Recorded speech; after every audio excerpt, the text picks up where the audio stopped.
All right, what's going on, buddy? In this video, I want to talk about the three types of land properties. So there's three distinct types of properties. There's really one type you don't want to go after when you're first starting. So make sure you watch this video all the way through because I'm going to explain exactly what types of properties to target and then what types to stay away from if you're trying to do easy, simple land flips. So let's dive in.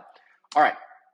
So this is the first type of property. It's the most common. Okay, it's called an infill lot. All right. This is where urban living takes place. So look at this picture. This is exactly what it would be, right? You've got a lot in between houses.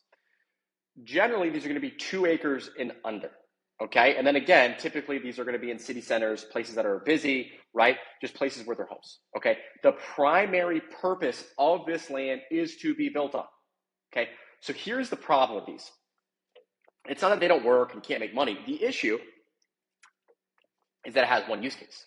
So when I say one use case, I mean, like, there's literally only one thing that you can do on the property, and that would be to build on it, right?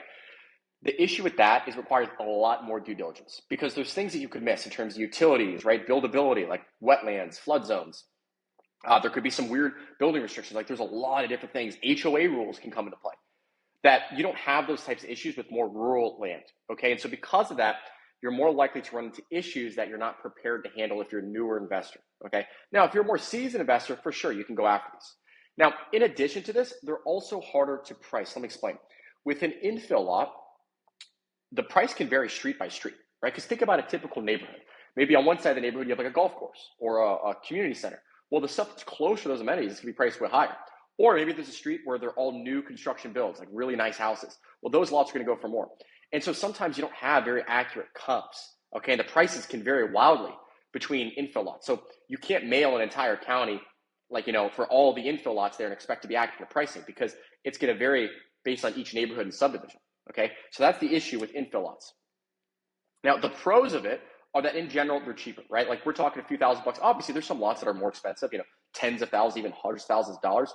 But in general, they're a bit on the cheaper side. You can find cheaper properties just because they're smaller, right? Smaller stuff is usually cheaper, okay? In addition to that, they could sell faster, right? Because a lot of times there is a lot of demand, right? If you're in an area where people are moving to, they're building, there could be a lot of demand. Now, I want to explain that with rural land, like we go after, we can still find the same demand, right? We just have to do the front end legwork to find those areas. Now, the cons, I kind of already talked about it, but usually these are going to be smaller deal sizes. So when people go after these, usually they're working with the mindset of like, let me just go do tiny deals first, like get my feet wet. The problem is that when you do these deals, what you'll come to realize is that it's the same level of effort required to do a deal that's a buy for $3,000, sell for $6,000, as a buy for $20,000, sell for $40,000.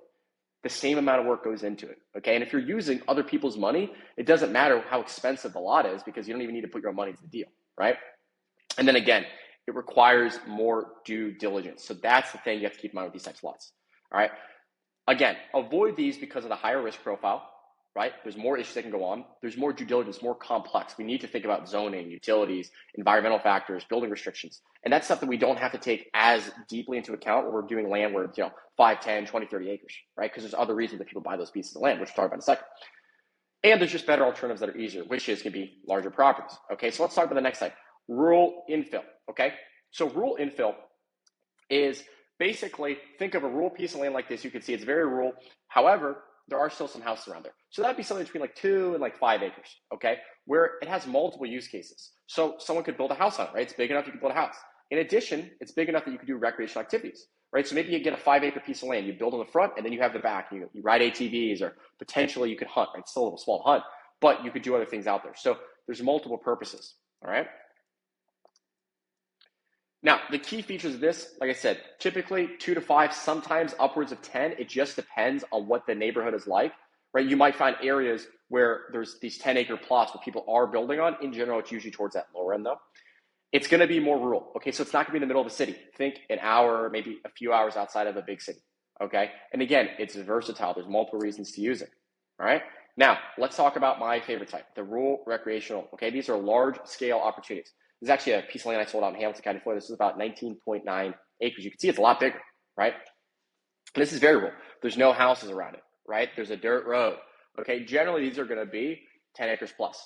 Primary uses are going to be recreational activities, okay? So someone would buy something like this to hunt on, right? Now, it's so large that they can also build on, right? Maybe they're going to build in the front, and then they're going to use all, the rest of the 18 acres to have something to do. But you have a bigger buyer pool now because you have multiple options. People can build up there, they can hunt and do recreational activities, or they can do both, right? So more people are going to be interested in something like that, okay? Now, the advantages of rural recreational land is, again, multiple use cases. So when you have something where there's multiple types of buyers, you open yourself up to being able to sell it quicker because there's different types of people looking for it, right? If there's only one specific buyer, it can make it a bit harder sometimes. In addition, you can subdivide these parcels, okay? So what I mean by that is there's the potential to split the lot up. Now, not every deal you're going to want to do that, right? Like on this one, I didn't want to, didn't make sense. But let's say you find a 40-acre piece that's got perfect road frontage, perfect square. Potentially, you could divide it into maybe 4 10-acre lots and actually make more money by basically parceling it off, okay? You can't do that with a rural infill lot, right? They're too tiny, all right? Also, these are going to be larger deals, right? So purely because we're talking about bigger pieces of land, in general, are going to cost more money. Obviously, these can fluctuate, right? There's going to be some infill lots that might be going for $100,000 because they're in a very desirable area, but in general, the more acres of properties, the more expensive the total sales price is going to be. Now, the price per acre is going to go down, right? The unit price goes down, right? Just like if you go to Costco and you buy, a bottle of water in the vending machine, that might cost you $1.50 for that one water. But if you buy a big 24-pack, it might be $1 per bottle, right? But that entire pack is obviously going to be, more money than just that one bottle you can buy at the vending machine, all right? Now, the big benefit and why I love these is because the seller type is different, okay? The seller type on really this and then also on rural infill is the fact that you're going to get people who have a less of emotional attachment to it, okay? Because generally, people who bought these pieces of land, they bought it to build on or hunt on, and now they just don't use it anymore, right? And they don't want to pass it down to their kids because the kids want to live in the big city. So because of that, they're more willing to let it go at a discount. They just don't see the value. It's like, I just got this piece of land that's been sitting there for decades. You know what I mean? Whereas the problem that you can run into with some of these infill lots is that sellers who are a bit more savvy, they're going to realize, hey, there's a lot of development going on around here, right? This house just sold for $1 million next to me, which means this lot's worth more. And sometimes those sellers can actually be harder to deal with, right? Because they know about the development potential. But the cool thing is when we're doing rural infill, or rural recreational land, we don't really care about what's happening development-wise because our goal isn't to develop it. Our goal isn't to build a house on it. We're selling, again, to a different type of buyer, someone who just wants to be out of the big city, someone who wants rural land, okay? So it's different in that sense. Beyond that, the reason you want to focus on rural properties, okay, so that can be both rural infill and then rural recreational land. The deals are easier, okay? They're more straightforward. There's less complications in terms of the due diligence, right? If it doesn't, have buildability, that can be okay because people are still going to buy it to go hunt on, right? And with the zoning, typically in the rural areas, the zoning is pretty lax, right? In terms of, someone being able to build or to use it for, general recreational purposes. So it's a lot easier to navigate those deals, okay? In addition, more versatile. So we've talked about this already, but basically there's more use cases. You're going to get 3 buyer types. Someone who wants to build, someone who wants to do recreational activities, and someone who wants to do both, all right? Higher return. Obviously, as you do bigger deals, in general, these deals are going to have better margins, right? And there's a reduced risk profile. Okay, so because the due diligence isn't as stringent, right? Like imagine, in general, with properties like this, like there's no HOA, right? HOAs can sometimes have restrictions that can be, very damaging. As an example, they might have a minimum size requirement to build a home, right? They might say, hey, it needs to be, no less than 2,000 square feet, right? Well, for a potential buyer, that could drastically affect the price, and it could, shy people away. Because what if someone wants to build a 1,500, square foot home, right? Well, now they can't. With rural land, there's usually not HOAs, okay, or property owner associations. It's very rare that there is, and if there is, they're usually more relaxed. So, because of that, we have less risk doing these types of properties.